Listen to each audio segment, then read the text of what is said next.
ये विश्वास के साथ मैं यहाँ पर कह सकती हूँ कि जंग शुरू की है इजराइल अमेरिका ने। ये जंग ख़त्म करेगा ईरान, और वो भी अपनी शर्तों पर करेगा। आप मेरी बात ये लिख के रख लीजिए। जब बमबारी हो रही थी और आकाश में जब उन्होंने देखा सामने कि बम गिर सकता है, तो और ज़्यादा जो आवाज़ें हैं अल्लाह अकबर की वो और ज़्यादा तेज़ हो गई। ये जज्बा है ईरान का। आप बताइए इस जज्बे को कौन हरा सकता है? दिल पर हाथ रख कर बताइए कि इस जज्बे को कौन हरा सकता है आखिर। मैं देख रही हूँ वो शव निकल रहे हैं छोटी छोटी बच्चियों के, उनके स्कूल के बसों पर। दिल दुखता है और रोता है। मैं युद्ध की पूरे तरीके से अपोज करती हूँ, उसकी निंदा करती हूँ। मैं बिल्कुल फेवर में नहीं हूँ। मैं एक पैसिफिस्ट हूँ। मैं महात्मा गांधी के रास्ते पर चलती हूँ। लेकिन यहाँ जिस तरह का पूरा माहौल नज़र आ रहा है, ऐसे में ईरानी लोग, यानी वो बदले की आग में जल रहा है पूरा ईरान। और अयतुल्ला खामनेई की मौत के बाद से पूरा ईरान ये बदला चाहता है। जो अरबी शाह और शहनशाह हैं, ये पूरे तरीके से आप ये देखिए ताश के पत्तों की तरह ये इनकी सल्तनतें गिर रही हैं। डोनाल्ड ट्रंप इस बात से खफा हैं कि क्या कह रहे हैं ये ब्रिटेन। डोनाल्ड ट्रंप का पूरा चुनाव, यानी एक बड़ी आबादी अमेरिका की जनता ने उन्हें इसलिए वोट दिया था कि अमेरिका की जनता ये नहीं चाहती थी कि और ज़्यादा जंग हो और ज़्यादा युद्ध हो, और इनको एक एंटी वॉर प्रेसिडेंट माना जाता था। कितनी हंसी की बात है वाकई। लेकिन एक बात ज़रूर तय है कि चीन ने ज़रूर जो इन्फॉर्मेशन है, जो सूचना है, जिसमें सबसे ज़्यादा युद्ध में अगर कोई चीज़ अहम होती है तो वो होती है सूचना। इस सूचना को और इस टेक्नोलॉजी को ट्रांसफ़र किया चीन ने ईरान को। इस बात के सबूत मिल रहे हैं। कोई भी ऑन रिकॉर्ड आके इस बात को नहीं कहेगा। नमस्कार, स्वागत है आपका इस खास कार्यक्रम में। मैं हूं आरफा खानम शेरवानी। मैं जानती हूं रमज़ान का महीना है और आप में से बहुत सारे लोग इस बात को लेकर परेशान हैं कि आखिर ये पूरी जो ईरान और इजराइल और अमेरिका के बीच जो युद्ध हो रहा है, ये कहाँ जा रहा है? क्या वाकई तीसरे विश्व युद्ध की तरफ इशारा है?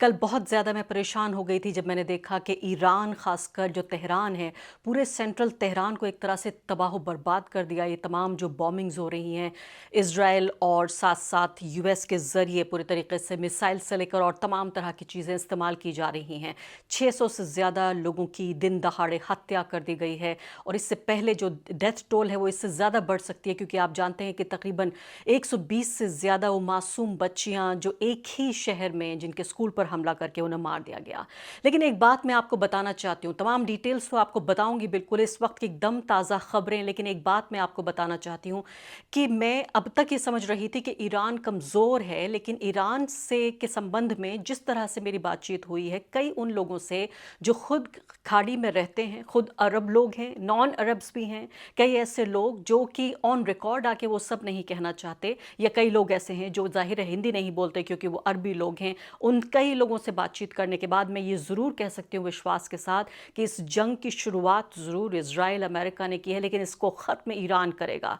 पूरे तरीके से जो हथियारों का ज़ख़ीरा है उसके पास, जो ख़जाना है उसके पास, इसके अलावा ईरान में जो इस वक्त जिस तरह से इमोशंस, जो जज्बात हैं, वो जिस कदर उरूज पर हैं, जिस तरह उफान पर हैं, ऐसा कहीं भी आप देखिए कि 6 लोग कम से कम यूएस मिलिट्री के, 6 तो ऑन रिकॉर्ड एडमिट किया जा रहा है कि यूएस के जो सैनिक हैं उन वो मारे गए हैं। लेकिन इसके अलावा कोई एक आवाज़ नहीं निकली कि वहाँ से, यूएस से या किसी भी पश्चिमी दुनिया से, क्योंकि जो शहादत का पूरा कॉन्सेप्ट है, जो सैकड़ों साल पुराना या हज़ारों साल पुराना जो ईरान का सिविलाइजेशन है, इसके अलावा पिछले लगभग 50 साल की जो हिस्ट्री है इस्लामिक रिवॉल्यूशन की, वो ईरान को एक बिल्कुल यूनिक मुल्क बनाता है। और इसीलिए ये विश्वास के साथ मैं यहाँ पर कह सकती हूँ कि जंग शुरू की है इजराइल अमेरिका ने। ये जंग ख़त्म करेगा ईरान, और वो भी अपनी शर्तों पर करेगा। आप मेरी बात ये लिख के रख लीजिए कि कितनी भी क़यामत बर्पा हो रही हो इस वक्त ईरान पर, लेकिन ईरान के पास, ईरान की जो ताकत है, उसकी जो हिम्मत है,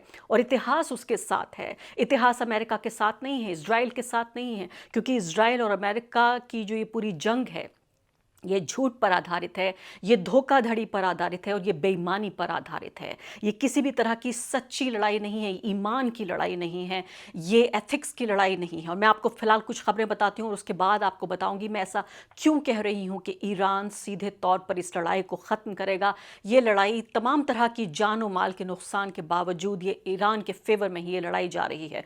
पूरी जो पश्चिमी यानी कि जो ये वेस्ट एशिया की पूरी दुनिया है, जो अरबी शाह और शहंशाह हैं, ये पूरे तरीके से आप ये देखिए ताश के पत्तों की तरह ये इनकी सल्तनतें गिर रही हैं। ताश के पत्तों की तरह हैरानी होती है कि अरामको जैसी इतनी बड़ी कंपनी, इंटरनेशनल कंपनी, जिसको कि कई मुल्कों की जो इकोनॉमी है उससे बड़ी इकोनॉमी इन कंपनियों की है, और कैसे ताश के पत्तों की तरह आप ये सोचिए धड़ धड़ा के गिर रहे हैं कि उसने अपनी फंक्शनिंग ही बंद कर दी है। तो पहले कुछ ताज़ा खबरें आपके सामने, वो ये कि इजराइल की सेना ने तेहरान यानी कि ईरान और बेरूत पर हमले जारी रखे हुए हैं। लेबनान को भी लगातार अपने लपेटे में ले रहा है इजराइल, क्योंकि लेबनान एक ऐसा देश है जो कि साथ है ईरान के। साथ ही ईरान के सरकारी टेलीविजन पर हमला हुआ, सेंट्रल तेहरान पर हमला हुआ। सेंट्रल तेहरान में तमाम जो वहाँ मुख्य बाजार हैं वहाँ पर लोग, और ये जब बमबारी हो रही थी उस दौरान आपको लगा होगा कि लोग डर कर भाग जाएंगे, आपको लगा कि अपने घरों में भाग जाएंगे। ऐसा नहीं हुआ।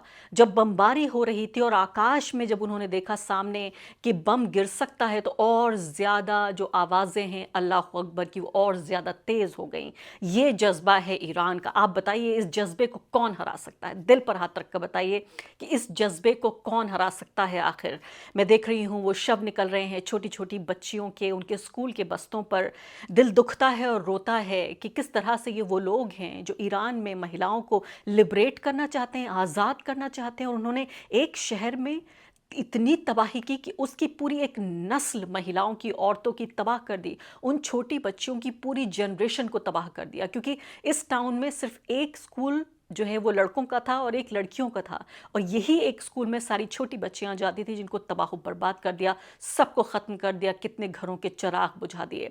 आगे बढ़ती हूँ, आपको बताती हूँ कि फ़िलहाल जो ड्रोन से हमला हुआ है सऊदी अरब की राजधानी रियाद में, अमेरिकी दूतावास पे अलग अलग शहरों में अलग अलग देशों के हमले हो रहे हैं। इसके अलावा पाकिस्तान में भी आपने देखा था इस तरह का हमला हुआ है। जाहिर है वो आम लोग हैं, कोई सरकारी एजेंट नहीं है, उनके पास कोई सरकारी ताकत नहीं है, लेकिन खींच हो रही है, लोगों को गुस्सा हो रहा है। हालांकि मैं कहीं पर भी वायलेंस को सपोर्ट नहीं करती, और फिर से मैं एक बार कहना चाहती हूँ कि युद्ध की मैं पूरे तरीके से निंदा करती हूँ। मैं किसी भी तरह का युद्ध, चाहे भारत पाकिस्तान के बीच हो, या ईरान इजराइल के बीच में हो, या ईरान और अमेरिका के बीच हो, या किसी भी जगह पर, मैं युद्ध की पूरे तरीके से अपोज करती हूँ, उसकी निंदा करती हूँ। मैं बिल्कुल फेवर में नहीं हूँ, मैं एक पैसिफिस्ट हूँ, मैं महात्मा गांधी के रास्ते पर चलती हूँ। लेकिन यहाँ जिस तरह का पूरा माहौल नज़र आ रहा है, ऐसे में ईरानी लोग, यानी वो बदले की आग में जल रहा है पूरा ईरान, और अयातुल्ला खामनेई की मौत के बाद से पूरा ईरान ये बदला चाहता है।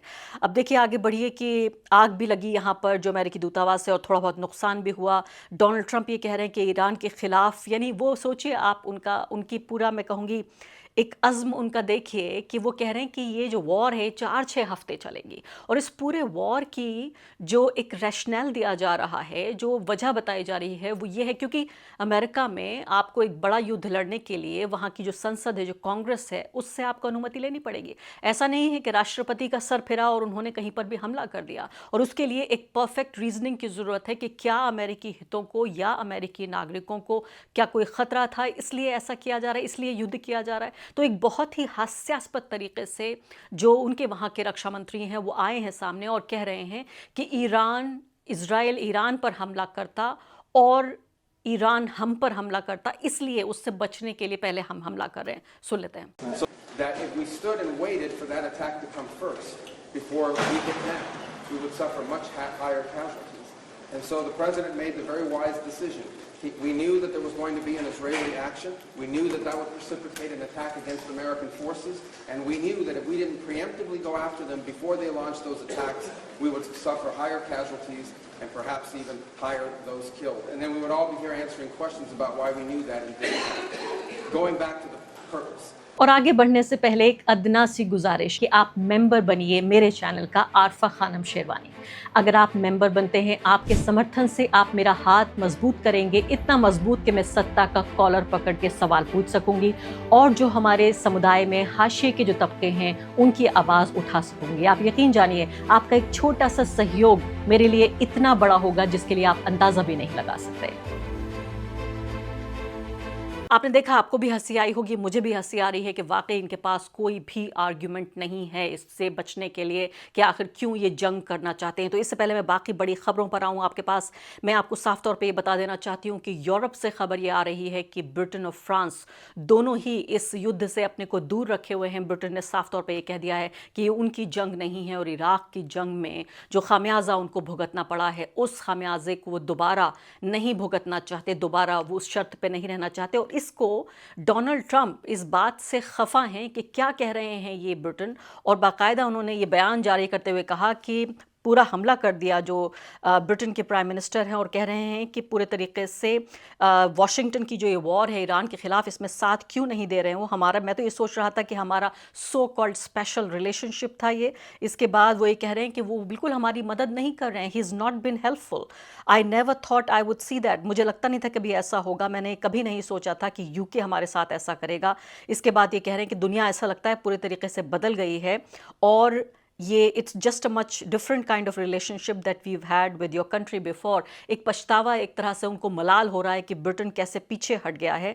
इसके बाद साथ साथ वो ये भी कह रहे हैं कि हमारा बड़ा ही सॉलिड रिलेशनशिप था और लेकिन कुछ भी हो जाए ये जंग जारी रहेगी। तो सीधे तौर पर ये तीन महत्वपूर्ण जो देश हैं, जर्मनी, फ्रांस और ब्रिटेन, इनमें से कम दो ने पीछे हाथ खींच लिए हैं। तो सीधे तौर पर अब क्या ये माना जाए कि जो बूट्स ऑन द ग्राउंड जिसे हम कहते हैं, यानी ज़मीनी कोई जंग, वैसी ज़मीनी जंग के आसार कोई नज़र नहीं आ रहे हैं और सीधे तौर पर यही हवाई हमलों से ही दोनों तरफ से हवाई हमले होते रहेंगे और तबाही होती रहेगी। 4 हफ्ते की बात कह रहे हैं डोनाल्ड ट्रंप, वो ये कह रहे हैं कि हम ऐसा नहीं करूँगा, क्योंकि आप जानते हैं डोनाल्ड ट्रंप का पूरा चुनाव, यानी एक बड़ी आबादी अमेरिका की जनता ने उन्हें इसलिए वोट दिया था कि अमेरिका की जनता ये नहीं चाहती थी कि और ज़्यादा जंग हो और ज़्यादा युद्ध हो, और इनको एक एंटी वॉर प्रेसिडेंट माना जाता था। कितनी हंसी की बात है वाकई।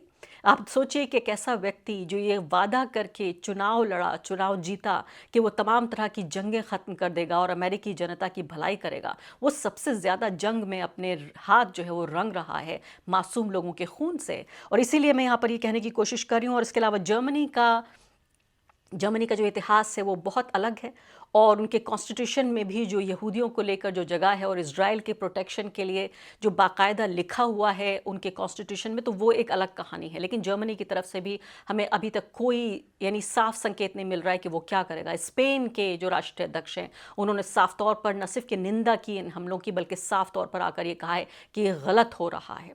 तो ये भी बात आपको समझनी पड़ेगी। इसके अलावा मैं आपको और कई खबरें बताना चाहती हूँ जो बेहद महत्वपूर्ण हैं। जैसे मैंने आपको बताया कि 6 लोगों की जो 6 यूएस के जो सोल्जर्स हैं वो मारे जा चुके हैं। इसके अलावा पूरे तरीके से डोनाल्ड ट्रंप बार बार ये कह रहे हैं कि वो बातचीत करना चाहते हैं। कम से कम 2 बार अब तक उन्होंने ये बात कही और कई बार ईरान ने मना कर दिया है कि हम बातचीत नहीं करेंगे।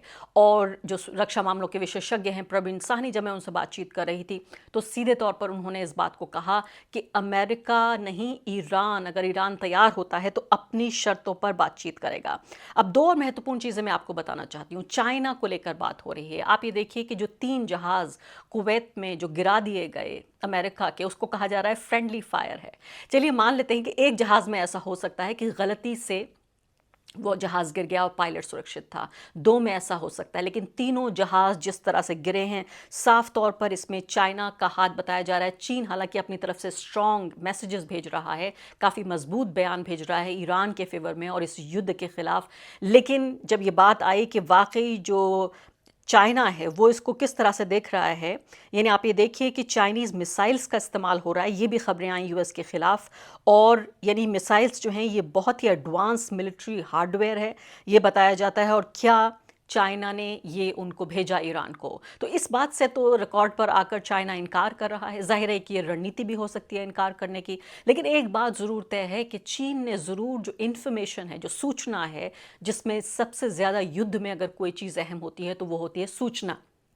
इस सूचना को और इस टेक्नोलॉजी को ट्रांसफ़र किया चीन ने ईरान को इस बात के सबूत मिल रहे हैं। कोई भी ऑन रिकॉर्ड आके इस बात को नहीं कहेगा, क्योंकि अगर ऐसा कहता है चीन तो उसे बाकायदा ईरान के साथ आधिकारिक रूप से इस युद्ध में शामिल होना पड़ेगा। और जाहिर है ऐसा नहीं करना चाहता वो, या रूस कह लेते हैं हम, रूस भी, दोनों चीन या रूस दोनों इसमें आधिकारिक रूप से इसलिए नहीं कह रहे हैं किसी बात को, क्योंकि अगर वो कहते हैं तो उन्हें ऑफिशियली युद्ध को, इस वॉर को ज्वाइन करना पड़ेगा। और फिर जो दुनिया है जो अलग अलग खेमों में बटेगी, यानी एक तरफ आप देखिए ईरान, रूस, चीन और हो सकता है नॉर्थ कोरिया भी, और दूसरी तरफ हम देख रहे हैं अमेरिका, इजराइल और ब्रिटेन के तो सब जो मेजर, जो यूके के यानी यूरोप के जो मेजर देश हैं, उन्होंने तो इनकार कर दिया है कि वो अब इनके साथ नहीं आने वाले हैं। तो एक तरफ यूएस और इजराइल और दूसरी तरफ ये लोग आ जाएंगे, लेकिन आधिकारिक रूप से अभी ये लड़ाई उस स्टेज पर नहीं पहुंची है जहां आधिकारिक घोषणाएं हों। और ये बात हम अच्छे तरीके से जानते हैं, ऐसी आधिकारिक घोषणाएं नहीं होती हैं।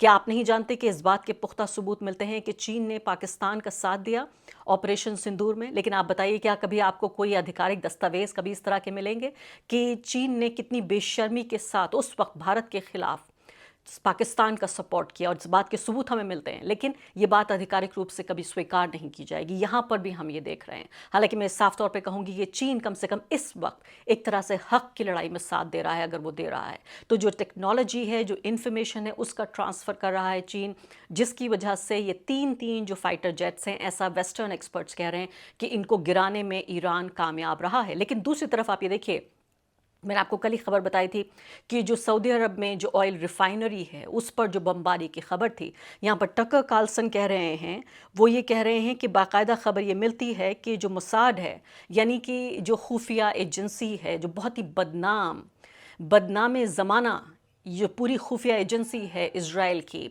इस एजेंसी के लोग गिरफ्तार हुए हैं सऊदी अरब में। और ये काम ये ईरान ने नहीं किया है, ऑयल जो रिफाइनरी है उस पर अटैक करने का, ये काम किया है इजराइल ने। ये बात के सबूत मिल रहे हैं। तो सीधे तौर पर एक तरफ ईरान को और अमेरिका को इधर मसरूफ़ कर दिया, और दूसरी तरफ सऊदी अरब को कमज़ोर करने के लिए इजराइल ये भी कर रहा है। टकर कार्लसन ने बाकायदा ये वीडियो जारी करते हुए कहा है। और सीधे तौर पर आगे जो आ रही है खबरें, वो भी स्टॉक पाइल को लेकर, यानी जो ख़जाना है, जो ज़ख़ीरा है, उसको लेकर भी तमाम तरह की रिपोर्ट्स हैं। जैसे मैंने आपको बताया कि कई ऐसे लोग जो डिप्लोमेसी की दुनिया से जुड़े हुए हैं, उन्होंने बताया ऑफ द रिकॉर्ड मुझे, मैं उनका नाम लेकर आपको नहीं बता सकती, कि ईरान की जो ताकत है वो इतनी मजबूत है कि अब नहीं हफ्तों बल्कि महीनों वो इस लड़ाई को लड़ सकता है। और जो स्ट्रेट ऑफ हॉर्मुज़ है, जहां दुनिया का 1/3 जो तेल है उसको बंद कर दिया है ईरान ने, और इससे आप ये सोचिए, ये हॉर्मुज़ जो है, इससे पूरे तरीके से पूरी दुनिया की इकोनॉमी मतलब शटर हो जाएगी, इकोनॉमी को बहुत बुरा असर पड़ेगा, जिसमें भारत भी शामिल है। और ये बहुत बड़ा हथियार है जो इस वक्त ईरान के पास है। तो तख्ता पलट की जो बात हो रही थी, कल मैं एक वेस्टर्न कमेंटेटर को पढ़ रही थी, वो कह रहे थे कि तख्ता पलट ये तो पता नहीं हमें कि ईरान में होगा या नहीं होगा, हम ये ज़रूर जानते हैं कि कहीं तख्ता पलट अमेरिका में ना हो जाए। और तख्ता पलट की तो पूरी संभावना आप जानते हैं नेतन्याहू की है, और इसी की वजह से ये व्यक्ति इस युद्ध को कर रहा है, क्योंकि ये अपनी हालत मजबूत करना चाहता है। इसीलिए इस व्यक्ति ने हमारे देश के प्रधानमंत्री को इस्तेमाल किया, और उनके उस विजिट को जब वो गए इजराइल, और इसी दौरान ये लोग हमला करने वाले थे, उसको एक कवर की तरह से, एक छाते की तरह से इस्तेमाल किया। इस बात के भी तमाम वेस्टर्न जो कमेंटेटर्स हैं वो बता रहे हैं इस खबर को। अब मैं आपको बताती हूँ अन्य खबरें जो इस वक्त की हैं, कि मैंने आपको बताया कि कम से कम 4-6 हफ्ते तो कह रहे हैं डोनाल्ड ट्रंप। इसके अलावा यानी कि ईरान जो है वो गल्फ़ में जो इंफ्रास्ट्रक्चर है गैस और ऑयल से जुड़ा हुआ, उसके ऊपर हमला कर रहा है, ताकि इन देशों में एक तरह की नर्वसनेस और घबराहट बढ़े, और ये अमेरिका पर दबाव डालें कि इस लड़ाई को ये सस्पेंड करे। इसके अलावा कतर की जो सरकारी गैस कंपनी है, उसने जो LNG है उसके ही यानी कि जो तरलीकृत प्राकृतिक गैस है, नेचुरल गैस है, लिक्विड नेचुरल गैस, उसका उत्पादन ही पूरी तरीके से रोक दिया है। आप सोचिए कि हमले की इंटेंसिटी को आप समझें, और 2 प्लांट पर उसके हमला हुआ था। और इसके अलावा मैं ये भी आपको बताना चाहती हूँ कि तमाम तरह से जो हॉर्मुज़ के बारे में मैं आपको बता रही थी, कि उस हॉर्मुज़ को भी तमाम तरह के ईरान ने चेतावनी दे दी है कि जो जहाज़ वहाँ से गुजरेंगे उन पर हमला किया जाएगा। और इसके अलावा इजराइल से भी खबर ये आ रही है कि तमाम तरह से जो आयरन डोम की जो बार बार खबर आती है कि बहुत बेहतरीन बना रखा है। आप ये सोचिए कि इजराइल के पास, अगर उसके पास अमेरिका ना हो तो उसकी ताकत इतनी कम है, वो इतना, न सिर्फ कि वो एक बहुत घटिया आइडियोलॉजी और एक घटिया राजनीति से चलने वाला वो देश है। और यहाँ मैं आम लोगों की नहीं, मैं वहाँ के राजनीतिक नेतृत्व की बात कर रही हूँ, जिस तरह से जनता को छल के और ईरान और फ़िलिस्तीन का डर दिखा के चुनाव जीतते हैं ये लोग। मैं ये कह रही हूँ पूरे तरीके से ये अमेरिका को ब्लैकमेल करके इस जंग को शुरू कराया है। और यही प्रवीण साहनी ने भी इस इंटरव्यू में खासकर मुझे कहा कि अमेरिका को पता ही नहीं है कि वो किस तरह से फंस गया है। अमेरिका समझ ही नहीं पा रहा है कि उसने जिस रिजीम चेंज यानी सरकार को बदलने या तख्ता पलट को लेकर जो ये पूरी कार्रवाई शुरू की, ये बहुत ही एक तरह से नापाक जंग को शुरू किया। ये जंग पूरे तरीके से अमेरिका के लिए एक दलदल साबित हो रही है और उसको पता नहीं है, दाखिल तो हो गया है वो इस जंग में, लेकिन उसको पूरे तरीके से पता नहीं है कि आखिर इससे निकलना कैसे है। और इस मुद्दे पर लगातार जानकारियां मैं आप तक लाती रहूंगी। हर कुछ घंटे में एक न्यूज़ रिपोर्ट आप मेरे चैनल पर यहाँ देखेंगे। इसको सब्सक्राइब कीजिए चैनल को, और मैं उम्मीद करती हूँ कि आप में से कुछ लोग इसके मेंबर भी बनेंगे। बहुत बहुत शुक्रिया।